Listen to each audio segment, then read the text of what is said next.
RRR movie on screen తో పాటు off screen లోనూ పెను సంచలనాలకు వేదికైంది. కలెక్షన్స్ లో హాలీవుడ్ చిత్రాలను మించి రికార్డ్స్ క్రియేట్ చేస్తోంది. సినీ దిగ్గజాల ప్రశంసలతో RRR టీం ఉక్కిరిబిక్కిరవుతోంది. ఇదంతా నాణానికి ఒకవైపు. మరోవైపు తన పాత్ర నిడివిని తగ్గించేశారని అలక వహించి RRR ప్రమోషన్స్ కి డుమ్మా కొట్టింది ఆలియా భట్. రామ్ చరణ్ కి ఎక్కువ ప్రాధాన్యతనిచ్చి ఎన్టీఆర్ ని తక్కువ చేసి చూపారంటూ రాజమౌళిపై తీవ్ర అసంతృప్తిని వ్యక్తం చేస్తున్నారు ఫ్యాన్స్. సోషల్ మీడియా వేదికగా ఎన్టీఆర్ ఫ్యాన్స్, రామ్ చరణ్ ఫ్యాన్స్ మధ్య ట్వీట్ల వార్ నడుస్తోంది. ఈ నేపథ్యంలో ట్విట్టర్లో ఎన్టీఆర్ పోస్ట్ చేసిన సుదీర్ఘమైన లేఖ సెన్సేషన్గా మారింది. RRR పైన వచ్చిన అన్ని విమర్శలకు చెక్ పెట్టేలా ఎన్టీఆర్ లెటర్లోని కంటెంట్ ఉంది.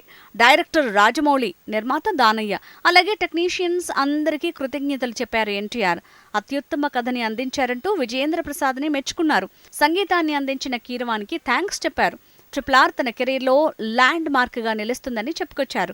అన్నింటికీ మించి తన మిత్రుడు రామ్ చరణ్ ని ప్రశంసలతో ముంచెత్తారు ఎన్టీఆర్.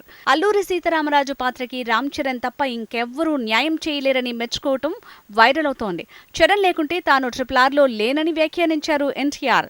రామ్ పాత్ర లేకుంటే భీమ్ పాత్ర అసంతృప్తిగా ఉంటుందని వివరించారు. తనకి ఫైర్ ని అందించిన రామ్ చరణ్ కి ధన్యవాదాలు బ్రదర్ అంటూ ఎమోషనల్ అయ్యారు.